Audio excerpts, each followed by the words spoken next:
Good evening. Okay. Welcome to the first forum of the 2023-2024 school year. Before we get started, could everyone please take a moment to silence your cell phones?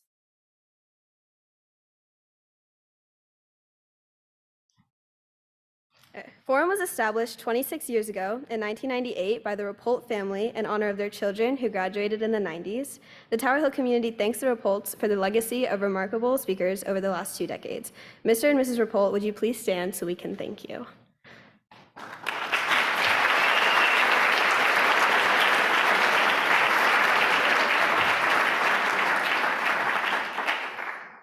This year's forum theme is Beyond Tower Hill, Alumni Making a Global Impact. Tonight's forum speaker, Dan Villalón, came to Tower Hill in 2nd grade after spending several years in Chile, where his father was raised. He went on to receive his BA with high honors from Dartmouth College in 2006 and JD cum laude from the University of Hawaii in 2013, where he was also one of 2 U.S. scholars awarded the Graduate Degree Fellowship from the East-West Center. Tom began his career as an international arbitration lawyer at Covington & Burling LLP in New York City and Bae, Kim & Lee in Seoul, South Korea. While he was working in New York, his law firm and others donated their time on a pro bono basis to help some of the thousands of Afghan citizens who were unable to escape, but Tom wanted to do more. He left his position at the firm to establish Rescue Afghan Women Now, or RAWN, a group that rescues extremely high-risk Afghan women and children from Taliban capture and execution. Over the weekend, Tom was awarded the school's Young Alumni Award, and we are thrilled to have him here this evening to share his important work with the Tower Hill community.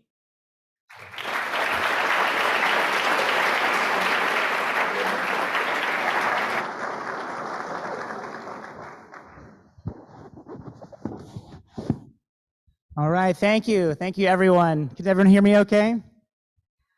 Okay. So my name's Tom.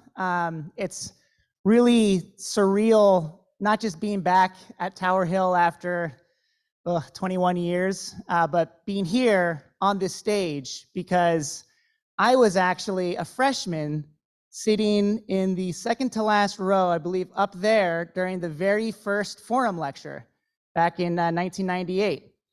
And I remember very vividly, it'd been a long day. I think I'd just come back from cross-country practice. There might have been theater practice.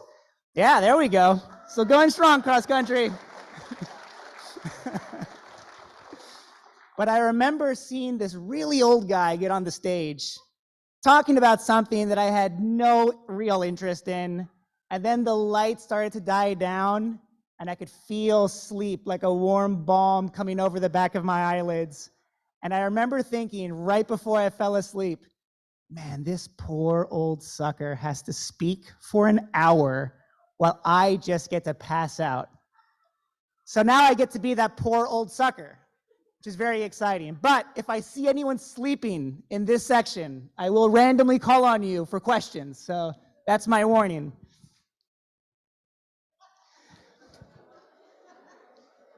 So I'm going to talk today about this humanitarian work that we're doing in Afghanistan. And it's really bizarre that I'm up here speaking about it because I'm the least qualified person to be doing this kind of work, and certainly the least qualified person to be speaking to other young people about the nature of the humanitarian crisis in Afghanistan.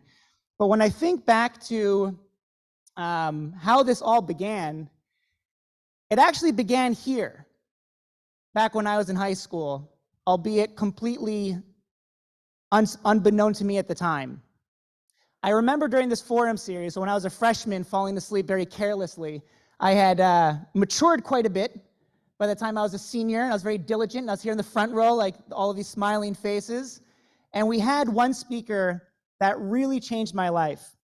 And so I really want to thank the Rappolt family because it was actually my first time meeting Mr. Elie Wiesel. And I would meet him again a second time in college. He was actually my college commencement speaker. And our whole class, when we graduated college in 2006, they were so moved. And they looked at me and they're like, isn't this speaker amazing? I said, I've met him before in high school. And they're like, where did you go to high school? But I remember when Mr. Wiesel came to speak, and I was sitting here in the front row. And, you know, we had read his memoir, Night, about his time in the concentration camps.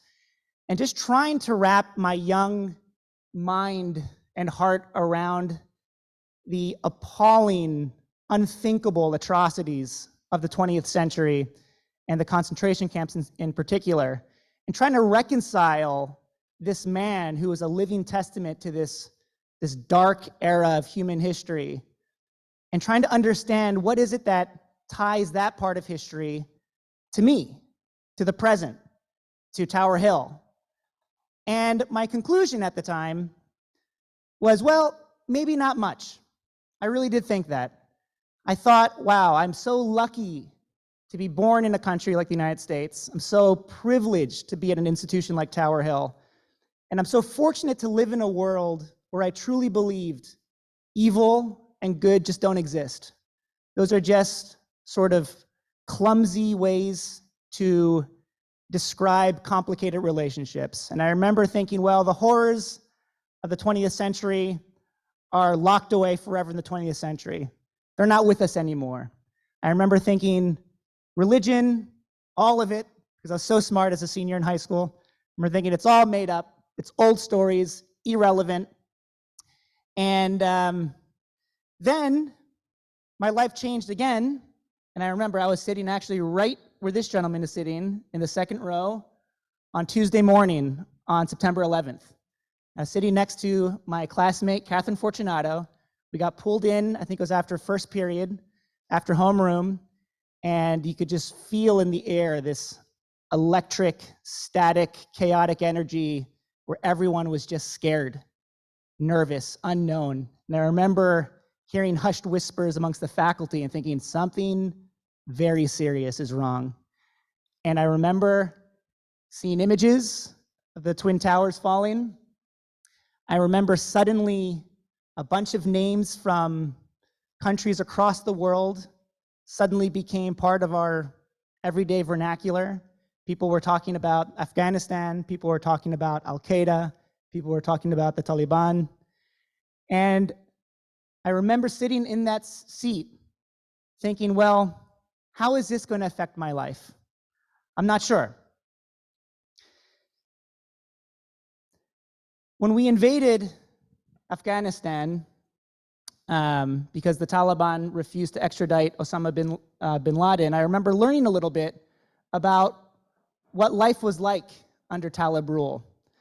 And it's hard to wrap your head around this, especially I think as a student, as a US citizen anywhere in the United States, but particularly a place that's as privileged as Tower Hill. To imagine a world where education is banned for all girls, where there's no freedom to travel without a male escort if you're a woman. There's certainly no freedom to work if you're a woman, where public executions and amputations are commonplace, where they're spectacled, and where music, television, and movies are entirely banned. So I remember when people started talking about the US was going to invade a country. I didn't really know what that meant, but I remember thinking, well, this isn't really my fight to fight, and it doesn't really affect my life. But I remember people talking about how we were going to give promise to a generation of young Afghans that had never known American-style freedoms, that we were going to introduce to the company and enforce and protect women's rights, that we were going to fight for gender equality, we were going to provide access to education for all Afghans, including women, and that we would essentially construct a new vision for civic life. We'd introduce norms of democratic rule and of inclusion. The next 20 years had nothing to do with Afghanistan. I went up to college up in New England. I traveled abroad and I lived abroad for about a decade in Asia, half in China, half in South Korea. I went to Hawaii to learn to surf and got a law degree. And then something happened in August of 2021 when the US had announced that it was going to withdraw. I just happened by chance to be representing a client on a pro bono basis that needed help with some paperwork to get his visa to come to the United States. And this client was an Afghan combat interpreter. And he basically asked for help in early August to see if I could save his family, his extended family, he said. And I didn't really understand what that meant. So I asked if we could get on a quick phone call. And what he said really shocked me. He said, look, Afghanistan's going to fall. It's going to fall more quickly than any Americans think it's going to. The Taliban are going to sweep through Kabul, the capital city. And he said, I'm safe. He and his wife and his 3 children were already safely in Germany, awaiting their US visa to come to the United States. But his extended family of 14, including his elderly mother, his adult brothers and sisters, and all of their children, he said that they were at very high risk for execution. And he said the Talibs are going to come and they're going to canvass door to door every night, knocking down doors until they find my family, and they're going to execute them on the spot. And the reason why he believed this was going to happen is because his family was an outspoken supporter of the US and NATO mission in Afghanistan, an outspoken supporter for women's rights, for equal access to justice, for access to education. Essentially, his family believed in the American promise that we had given to an entire generation of young Afghans. My first reaction after this phone call was essentially just disbelief, literal disbelief. I did not believe him. I did not think the country was going to fall. I thought, look, I know we're hearing that we're pulling out of Afghanistan after 20 years, but I'm sure our military, which is the best and the brightest in the entire world, they have a plan. Surely there's going to be some sort of orderly transition. And over the next couple of weeks, I watched in horror, probably as many people in this auditorium did as well, seeing the chaotic images from Kabul, from the airports, from people clinging to the fuselage of large military jets falling to their death. And I remember talking to my client, and he asked what I could do to help. And I said, I don't know, but I'll try. I'll just try. I'll try something. So I reached out to my firm. The firm couldn't do much. And then I basically had what I described as sort of a 3-month-long, maybe closer to 4-month-long, slow motion panic attack, where I just took this guy's file and I just tried reaching out to everyone that I knew. I pulled in every single personal connection, professional connection. I went on the internet. I did private and public searches to try to find anyone associated with the military that might have known my client's family. And eventually, after about 2.5 months, I was put in touch by one veteran who said there's a retired Army captain who might know your family. He's hard to get a hold of, but he wrote this book. And maybe you can contact the publisher, and through the publisher, talk to this guy, see if he knows you, and maybe he can help. Long story short, it worked. And he asked for some confirmation about some of the call signs that my combat interpreter had used. And when he responded, he said, look, I confirm I know your guy. And let me tell you something, Tom. We're going to get this family out. He said, I don't care if you and I have to get on a helicopter, go into Kabul, fast rope down, wrap the family in carpets, throw them over our shoulders, and run to Pakistan. We're going to get them out. And I said, I am a fat lawyer in Honolulu. I absolutely cannot do that, but I can support you in however you're going to go about exfiltrating this family. And I had a funny moment about 3 months into our efforts. Everything we tried didn't work. The family was stuck. The Talibs were circling. And one night, he called me and he asked me to make this thing called, it's called a baseball deck. And essentially all it is, it's a file that an operator on the ground can use to make a positive ID for a potential target. So to make this baseball deck essentially is you take a picture of the person you're trying to rescue, you take a picture with them, with their whole group that you're rescuing, an individual picture, and then a chest up picture. The clothes that they wear in that picture, they have to keep the same clothes, because if someone busts into the house, they need to be able to pull up their device, make a positive match, and there's some secret passwords that are said, but basically within 5 seconds, the person on the ground has to have a high level of confidence that this is the guy I'm supposed to rescue, or it's not, make a decision and get them out. So I was working on this deck for the family, and I came across this young boy. I think he's 8 years old. Then he was 8 years old then, so he's probably going on 10 now. And I had this funny experience where I was, it was late at night. I hadn't slept well for a little while. And I was looking at this picture that I was using from him to put into this baseball deck.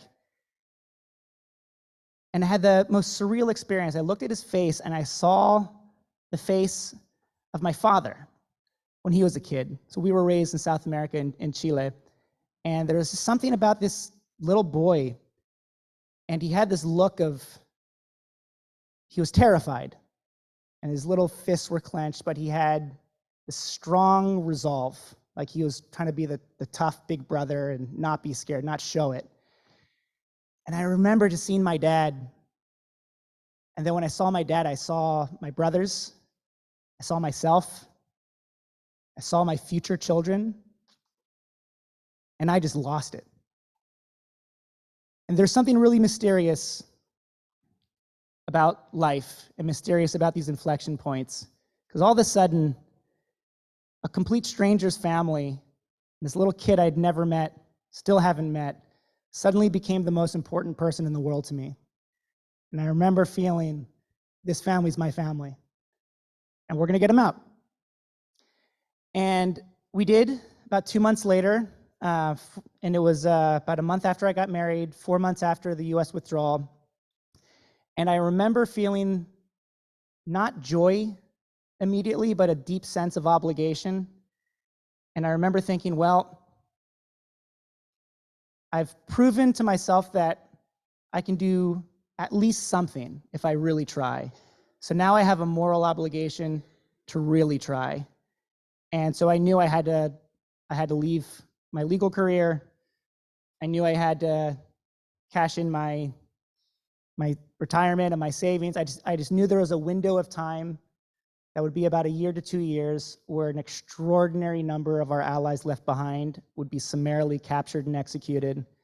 And if I could save one person, I remember thinking, this is the legacy I will leave behind on this earth and to my children. And so quit my job and moved to Hawaii, back to Hawaii, and co-founded this organization called Rescue Afghan Women Now.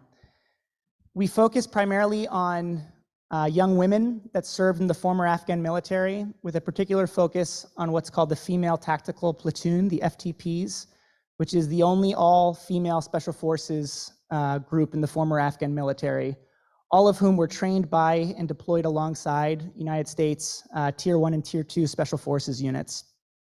They are extraordinarily at risk of retribution. And in fact, I believe there's a report that came out in Congress shortly after the withdrawal that stated that they are actually the highest risk group. They tend to, they check a lot of boxes, for lack of a better term. One, they're ethnic minorities. They're predominantly from a tribe, the Hazara tribe, and the Taliban are predominantly Pashtuns. They're also religious minorities. They are a Shia minority in a Shiite extremist country. They're also women, and then obviously, and most importantly, they served alongside US Special Forces to kick down Taliban doors and get the bad guys. And so these are the first group that the Taliban wanted executed. And I got in touch with another Army Reserve captain who was in contact and actually had trained many of these women. And during the US evacuation, only about half of these FTPs were able to get manifested out on a flight for just dumb luck and no other reason. Right place, right time. The other half were left behind. And many of them are hiding in windowless cellars, even caves. Their families are turning on them. They're definitely on Taliban kill lists. So I'm going to go through just some of the text here. I haven't put any graphic images, but I did want to share some of these texts. This is sort of what we deal with in real time. So this one says, the Taliban are calling me. This is the third time they called me. The Taliban want me to surrender, and the Taliban want me to get complete information about the residence of their military friends. I lied to the Taliban. I can no longer keep myself safe. I've been targeted by Taliban intelligence. What should I do? I need your advice and help. Is there any other way? I can kill myself, but I cannot accept the Taliban's request. This is my final decision. Dear, we'll say RAWN, Afghanistan is a graveyard for women, especially for women who were in the special forces units of the previous regime. And the Taliban invite them to work from the Taliban's homes, but after 3 days to a week, their bodies are found among the garbage. And any crime they want to commit is justified. They insult them and threaten their family not to open their mouths. Otherwise, the same thing will happen to their family members. I understand you two. I know you are trying to get us out sooner, but believe me, our mental state is not good. We buried our dreams like the fog of hundreds of other girls walking in despair. RAWN, we need more transfer relative to money because our lives are in danger. If the Taliban find us, they do not kill us easily. They first torture and rape, kill us later. I am not afraid of death. I'm afraid of their torture and rape. I will not lose hope, but the Taliban are doing whatever they want. Bibi has closed all schools to girls for a long time. You see, everyone has a right to education and life, but the damn Taliban deprived all girls of education. Aren't girls human? Aren't girls able to study in life? Our guilt is that we are a girl, in short. Sometimes I wonder what to do in life to get rid of these savages until we all achieve our dreams. But I see that as long as the Taliban are in Afghanistan, no one can achieve their dreams. I came to the conclusion that one should commit suicide. The number of calls gives us lots of warning. It says, I will give you a few days to come back. This is the Taliban insisting that people come to their headquarters so that they can be executed, and if not, they will find them and execute them. Today, I want to change my contact number along with WhatsApp. I can't bear to hear the warning because every day we can't eat and sleep properly because of worry. What calamities have befallen me? I wish I was not born. I only have hope from you. Since last night until now, my head hurts a lot. I have a lot of pressure on my head. Please, please, please, please tell me a solution. Today, we moved again from a safe house that we had made. I don't know how long we will have to move from one place to another. In short, this is not a safe place. Finally, where should we hide? They are 100% looking for us. It is better. Before they find us and destroy us, we have to commit suicide. We have no other choice. Only you are my only hope. You are the only one who can save me from all these worries. I have no one in the world but you. We also sometimes assess threats in very real time. Here, a member of our team is contacting with a woman. I believe she was home with a young child, and she said, the Taliban have come to our neighbor's house. What should we do? And our team responds, are the Taliban there now? Yes. You can see them just circling their compound with Kalashnikovs. Sometimes we have to give really troubling advice, where if a woman has a young child and is hiding as Talibs are circling, we have to explain that if your child cries, a 1-year-old, they suddenly cry, and someone hears it outside and they spot where you are, that's it. And we have to explain that it is possible to resuscitate a young kid that you asphyxiate. It's not possible to resuscitate a young kid that has a bullet in his head. So imagine, I hope you never have to imagine, but as a young parent, trying to figure out that Sophie's choice. So we came up with a plan. And the plan, I can't speak too much just because of operational logistics and operational security, but essentially there's 3 tiers to what we do. The first tier is keep everyone alive, and that requires essentially providing safe housing, small amounts of emergency medicine, food. The second is covert exfiltration or evacuation. So if we have a high degree of confidence that within 24 hours to 72 hours, a family will be captured and executed. We essentially liaise with some special forces veterans that have networks on the ground that can tactically intercept a target and can remove them, can extract them from danger, safe house them, and then we process all the legal paperwork to get them emergency visas to get out of the country and try to figure how to covertly get them and legally get them out of the country without the Taliban finding out. And the third is processing, which is actually maybe the least exciting, but maybe the most important bit of work, which is we work with these families to process a very specific type of what will become eventually a visa to come to the United States. It's called a Priority 1 refugee referral admission. And basically we have to work with some counterparts at the DOD and at the State Department. And this takes a long, long time. And this is where we are right now. So our successes to date, we are single-handedly sustaining 206 individuals, including every single last known member of the FTP and their children. We also include in our roster high-risk Afghan women that served as pilots, that served in other roles in the former National Army, and that served for the National Police Force. We have evacuated 26 individuals that we consider to be extremely high risk. I can tell you very quickly some general profiles on two of them. One of them was, we arranged a safe house for his family. Safe house was compromised. There was a terrible gunfight. We had 3 people protecting the family. One of them went dark and then pinged up in Iran. The other went dark, pinged up in, I think it was in Turkey. The third one went dark and never pinged up, so he was assumed killed. The family survived, including very, very young children, literally running on foot in the middle of the winter in an area of northeast Afghanistan. And then we put them in another safe house that we thought would be more secure. Something similar happened about a week later. And then we got some information that this family was actually personally targeted by the head of the Taliban intelligence apparatus, who's a guy named Abdul Hakwasik, who spent 14 years in Guantanamo. He was released on a prisoner exchange, and now he's perpetrating pure evil amongst very vulnerable Afghans, particularly young women. Another family, it's a father who had 5 young boys, all under the age of 16. I think the youngest was about 1.5.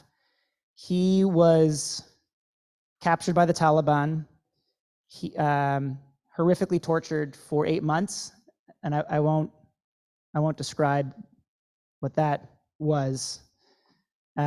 He was temporarily released on a sort of, we'll call it a brokered exchange that we were not involved in at all. But the second he hit soil, we got in touch with him and basically gave him the instruction to just run. We'll catch up with him. But we wanted to let him know that there's 4 Americans that are aware of him and that are going to do everything we can to help his family. His 5 children were essentially sold into the slave trade. They were mining for salt in eastern Afghanistan. And so we were able to set up a plan where we were able to get the children, able to find the mother, found the father, provided necessary medical aid, got them together, and got them safely across a national border legally. And the biggest success is so far, knock on wood, we've had 0 fatalities of our target roster. So we haven't lost a single person that we've been trying to save. It's going to read very quickly some of these messages that we've gotten once we've gotten people out from execution. You are truly the kindest people on earth. I am experiencing the meaning of humanity with you. I will definitely have a book about my life in which your name will be written more than 100 times. The book of my heart, the book of my thoughts, and the book that one day others will know about it. Those who are withered in their lives should know it means that humanity is not dead, but alive. They be hopeful. I have a heart. I give it to you as a gift. to be your home. You know, I am grateful that I have you. I love humanity because we were created human. You are showing humanity and kindness in action. The result of all the hard work and assignments you endure to save the life of our family, it means you expand your family. You are planting humanizing trees. One day you will surely get the fruits of this sowing of humanity. In everyone's life at some time, our inner fire goes out. It then bursts into flame by an encounter with another human being. I should be thankful for those people who rekindle the inner spirit. I thank you very much, Endless. So I think back to that forum talk with Elie Wiesel, and I think about how much of the work we're doing now in Afghanistan really ties back to trying to connect with Mr. Wiesel's story.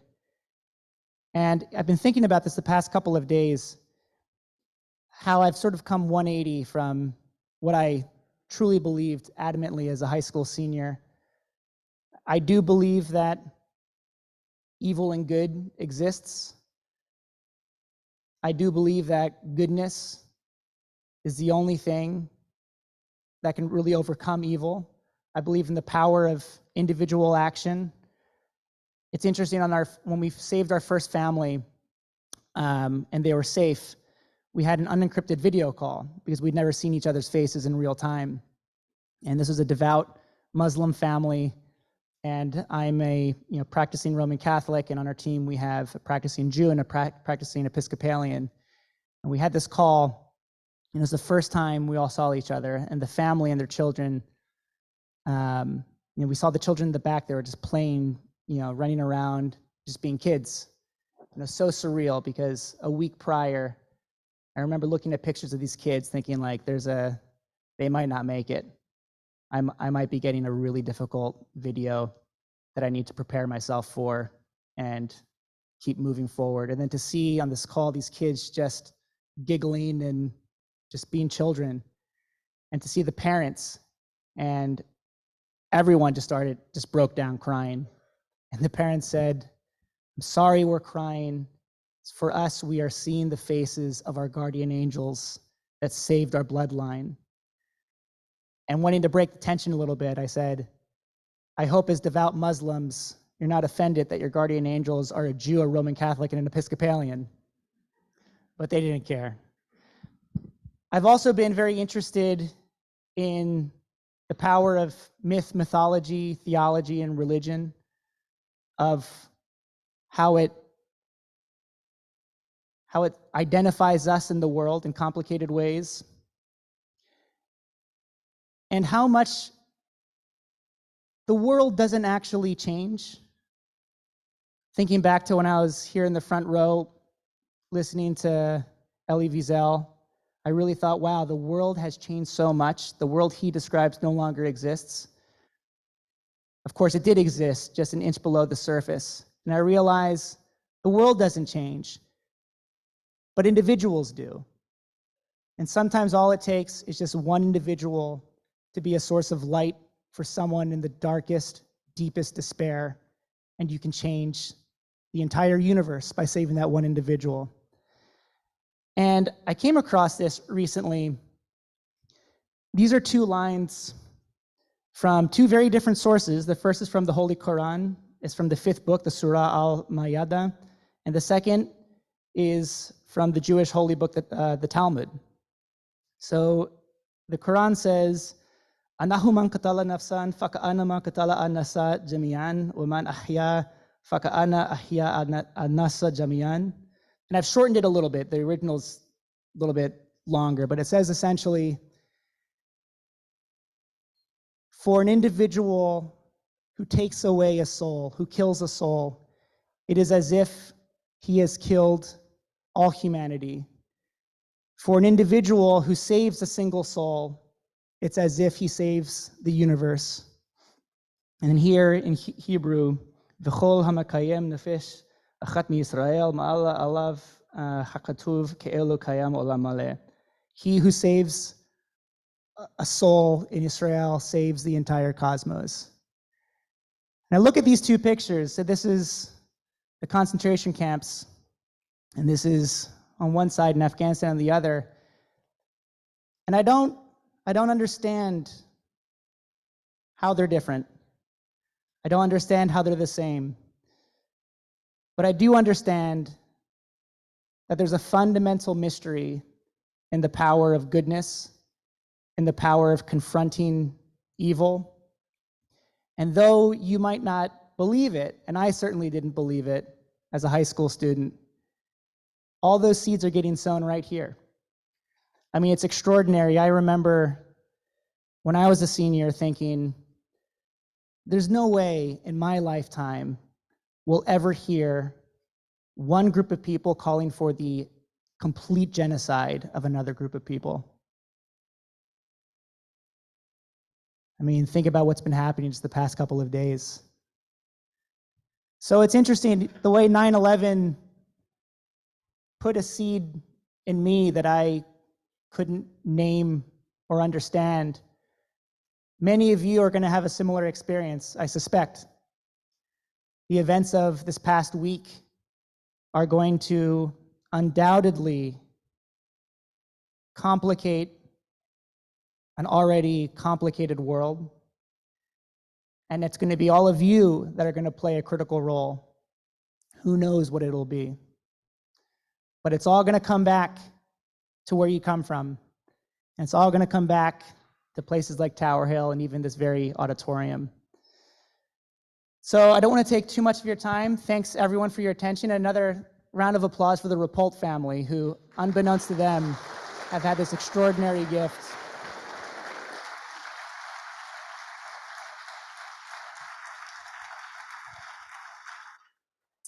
I want to make sure we have enough time for questions. If my memory serves me right, this is going to be a really awkward, like 5 minutes where no one wants to say anything because everyone's kind of, half the people are probably asleep, other half might be nervous, but any question, there are no bad questions.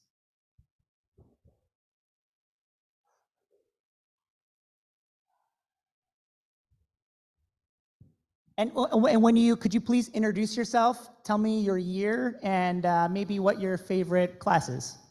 My name's Tatiana Hynansky, and I'm class of 2027. I was just wondering, was your help open to everyone who needed it? It's a great question. So the question was, is our help open to everyone who needed it? And the sad answer is no, absolutely not. It became very clear to us early on that the four of us certainly cannot save all of Afghanistan, and we cannot save everyone that's in need. So what we did was we figured out what are our strengths and who are the people that are the most vulnerable. I mean, many people are vulnerable in Afghanistan, but we went through a checklist, and essentially we identified that these female tactical platoon members and most former military women that have young children, especially if they're single, that they are at an extreme level of risk. So unfortunately, we cannot. There's also a direct, our ability to do good work is in direct proportion to how much money we have. And so the first thing that we did is all of us in our private capacity just gave everything that we had. And then we started, once that ran out and we realized we couldn't save more people, we started doing fundraising, asking friends and family, relatives. So we're still sort of in that space. Our roster is fairly fixed at these 206. To be clear, none of them are in the United States. They're all still at risk. The situation in Pakistan has deteriorated dramatically. There is complete novel risk, at least for us. So we are so far from, success, but for reasons we can't really discuss, we're optimistic that if we can keep these families alive for another 6 months to a year, that we can get all of them to the United States. Any other questions?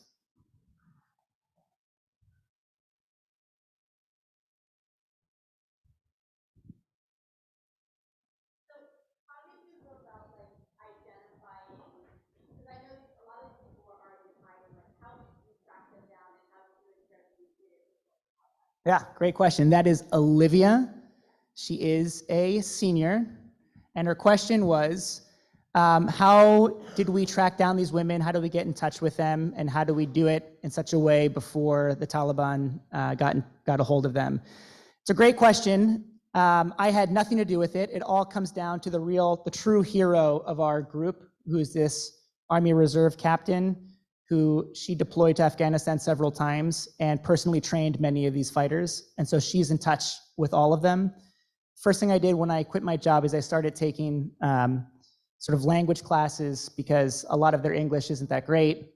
My Dari and Pakhto is terrible, but we need a way to communicate. And so part of that was to offload some of that communication from her. So she's the one that really had all those connections. And that really is, I think, our secret sauce, so to speak, of our success, is that I think we're the only group that's in direct conversation. In fact, as I talk, I'm always monitoring my phone because as daytime, as the sun rises in Afghanistan, there's just a trickle of updates that we get from all 206 people.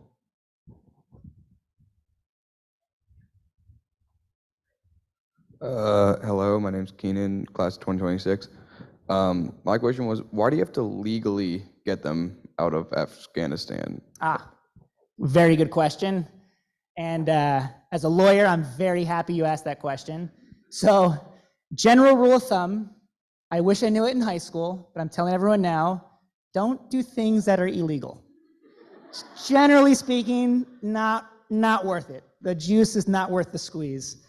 But in all seriousness, when it comes to Afghanistan and moving people across borders, it's very hard sometimes to tell the difference between something really important, like rescuing people from execution, and then it gets slippery to say, at what point does that become a form of human trafficking, especially if you are violating the laws of different countries. So there are laws, obviously, in Afghanistan that we don't care too much about, laws in the other countries around Afghanistan that we care about, and then US laws, which we really, really, really care about. And there are two main sets of US laws that come actually through our Department of Treasury. One is called OFAC, which is the Office of Foreign Asset Controls, and the other is FinCEN, which is the Financial Crime Network Committee, something like that. And essentially, if a random person here, say a student, just gave Venmo'd $1,000 to a stranger in Afghanistan, there's a good chance that some of that money inadvertently might ends up in the hands of the Taliban that are sanctioned by the US government. So you have actually just violated United States sanctions, which means you could go to prison. A lot of awful things could happen to you. So as the lawyer of the group, my job is professionally just to be a wet blanket all the time and just be like, oh guys, we can't do that. No, we're not gonna do that. And so I insist that we try to not move anyone over national borders unless it really is life or death and immediate life and death.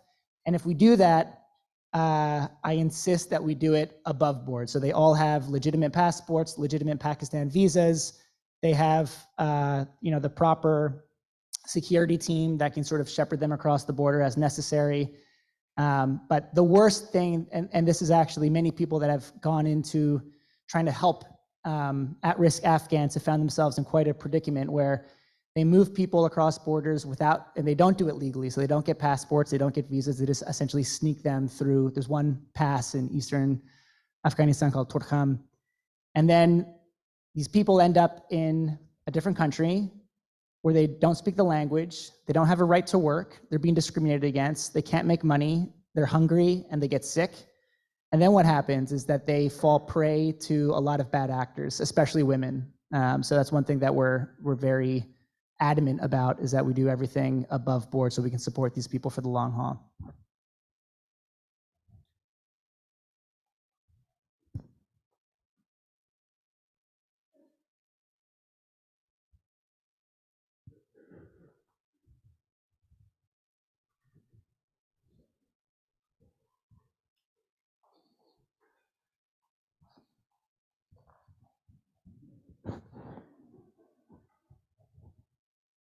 I'm TJ from class 2026.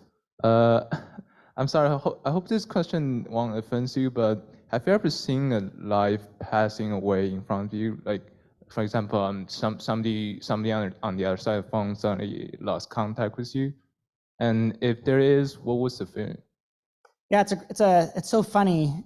So TJ asked, have I ever seen essentially video of a live execution, or the worst case scenario, so to speak, unfold? It's so interesting you asked that question, because when Elie Wiesel was here when I was a senior, someone asked the question, which was, what's the worst thing you saw in the concentration camps? And I remember he just got really quiet and said, I cannot answer that question. I can't answer that question. We have seen some pretty awful videos. I want to make sure I don't upset anyone with descriptions, but there was one where a former ally alive, he was held down and chained, all four limbs, and his family was out, forced to watch in a public square, and one by one, with a very crude axe, they sawed off all of his limbs until he bled out. That's distressing. We see a lot of suicides. Suicides are probably actually the biggest threat. And so oftentimes when we are in communication with someone, just for them to know that there are 4 American citizens that are not working for or with the government, that care so much that they're willing to communicate with them and learn their language and try to shepherd a way to safety, sometimes that alone is enough to keep them alive. I think a lot of what I've heard, and you've seen some of the texts, is once they feel that the world has forgotten them, especially when they think that America has forgotten them and forgotten their promises, there's nothing left to live for. So that's another part of what we do, is just trying to keep constant contact and keep morale high.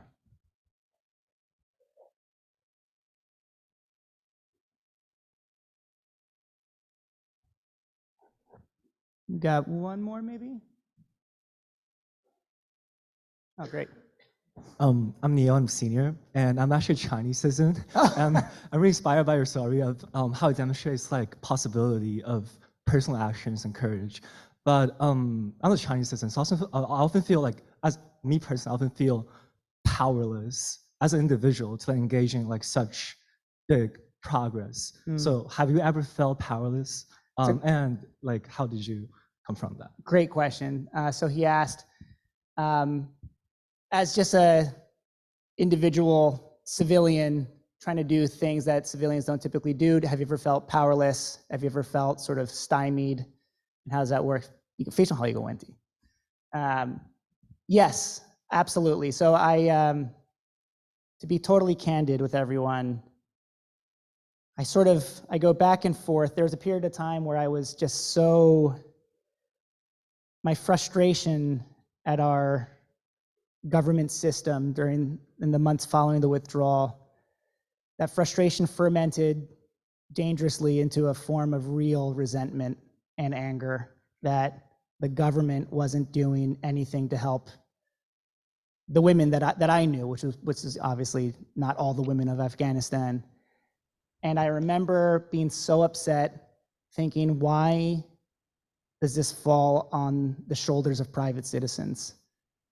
Why does this require people to leave their jobs, to move heaven and earth? Like, this is something that a sovereign government should do, not its people. And then I sort of meditated on that for many months. And like all blessings, I think it's complicated. And one silver lining that I've really come to appreciate is, I think this is probably the only country in the world in which a private citizen can actually do something like this. And what a powerful message to send to our allies, that, even if the government's not doing something, American citizens will. And I think that fuels for them that original dream that they saw when US forces came to Afghanistan and promised a new way of liberty and freedom and democracy. And so I still do get frustrated. I mean, for all of, the highs and the lows, at the end of the day, not a single one of these people from my roster are here.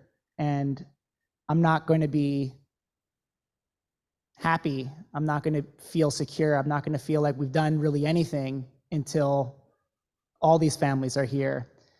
At the same time, it's really taught me the power of the democratic system, even if it's messy. And if you don't agree with a government policy or a strategy, that there are still things that you can do as an individual that can absolutely change and save someone's life. And you save one person's life, you save the universe in a bizarre way that I still do not fully understand and maybe never will. But it's interesting, China and the US have a complicated relationship, and that has actually played a little bit of a role in a negative way, unfortunately, where China is one of the few countries that essentially they have a mercantile interest, but they work with Taliban, and actually not many people know this, but Afghanistan actually shares a border with China.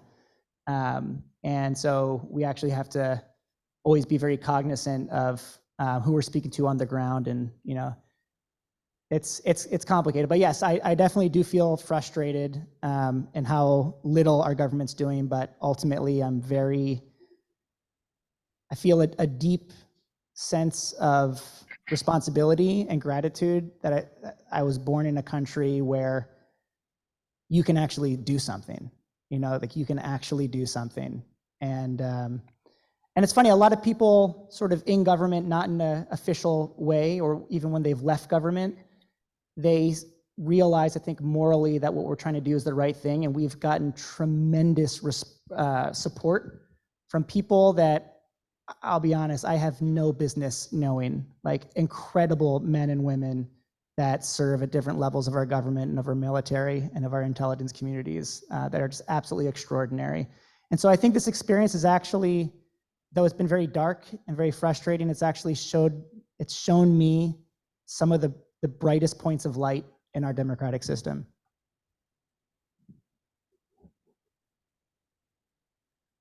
Hello, my name's Ricky. I'm class of 2026. It seems pretty obvious that you think that the U.S. should be involved in efforts in Afghanistan. Could you talk about what U.S./NATO intervention should look like in Afghanistan? Great question. So the question is, do I believe the US/NATO should continue to be involved in Afghanistan? And if so, what does that look like? I actually don't think the US should be involved. I'm a big believer, just from when I was sitting here as a student till now, the US has tried nation building essentially in different ways in different countries. Really never once has it really been successful. And I don't think that's an outrageous statement. I think it's fairly matter of fact. I do think that real change has to happen from the individual level up and not from the top level down. I think in Afghanistan, it's hard to put concisely why our mission ultimately failed in Afghanistan. And maybe it actually hasn't completely failed because we've given a generation of people a sense of hope of what's possible. And I think like every form of, every strong democracy comes from a complicated, oftentimes bloody history from the ground up. And I think just having exposure to those ideals, who knows what the knock-on effects of that's going to be in 10 or 20 years, 30 years. So to be clear, I don't advocate, I don't think the US should send planes back into Afghanistan or Pakistan. I don't think NATO should be involved. My only real criticism is not that we withdrew, it's the way in which we withdrew. I cannot believe that was the best decision or the best possible option. We did something very similar in South Vietnam before I was born, and it seems like, I think it was George Santayana has a great quote, the historian says, "Those who do not study history are doomed to repeat it." And I think sadly that's what we have done in Afghanistan. I think pulling out of Afghanistan was the right decision. I mean, it was 20 years a lot of money. There were a lot of problems with the Afghan government, a lot of corruption. And so I don't disagree with the withdrawal, but I do disagree the way in which it was done, and especially members of the FTPs, how half of them just happened to be the right place, right time, and now they're here happily in DC and New York and Los Angeles and Michigan with their young families. And the other half, for no rhyme or reason, are every single night afraid that they're going to hear a knock on the door and that's going to be it. Something about that seems so morally outrageously unfair. So yeah, that's my response there. Any other questions? Time for one more, one lucky contestant. How long on average does it take to get the people out?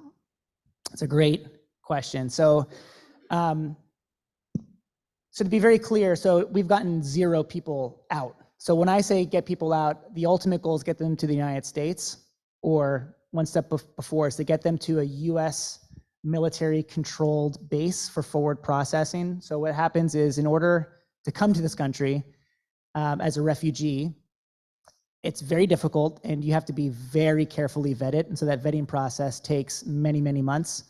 So and I should have been perhaps a little bit more clear in the slide. So when we say we get people out, we're not getting them to the United States. We're getting them from Afghanistan into, we'll say, an undisclosed country in the region that's marginally safer. So in terms of how long it takes to get them out from Afghanistan to another country in the region, it definitely depends. It changes in terms of time, and it changes in terms of costs.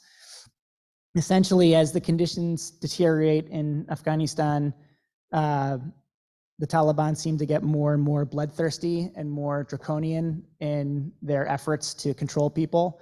And so they'll shut down or slow down Turkhan Pass.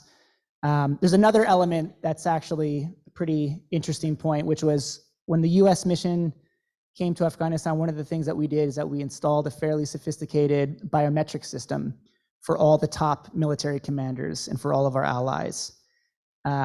One sad, tragic fact that happened after the withdrawal was those systems, because of some other third-party foreign governments, they actually hacked them and turned them over to the Taliban and said, here's a list, a digital list of all the fingerprints, all the retina scans, all the IDs, all the numbers, all the passports of everyone that you want to kill.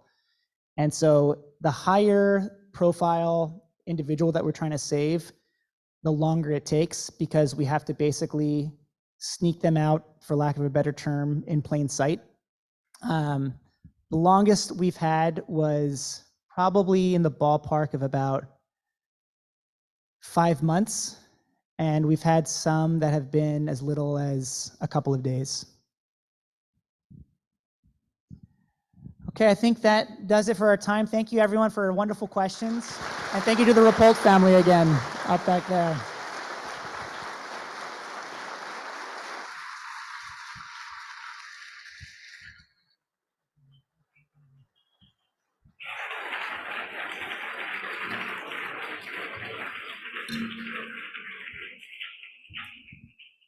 Tom, we thank you for being with us this evening and for sharing the heroism and the potential of answering, I don't know what I can do to help, but I'll try. And we thank you for your work on behalf of women with Rescue Afghan Women Now. You mentioned thinking in high school that the horrors that you learned of from Elie Wiesel were locked away in the 20th century. And, you know, I suggest that, of course, all of us in this auditorium know that that is not the case, especially given the loss of innocent life in Israel and Palestine in recent days, as you noted. So I would invite us all to take a moment of silence with which to end this presentation, to reflect on the power of goodness, the innocent lives that have been lost in the Middle East in recent days, and in the hope that all those women under protection by RAWN are brought to safety. If you'll join me.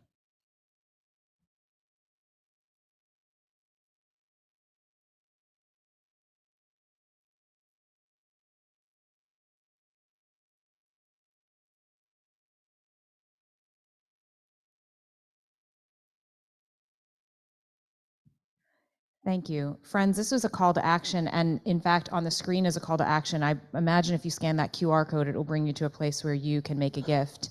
The school will make a gift and a meaningful one in honor of your work and in your honor of your visit this evening, and I hope that you or your families may consider doing likewise. So again, thank you, Tom, and thank you for your heroic efforts. You are dismissed.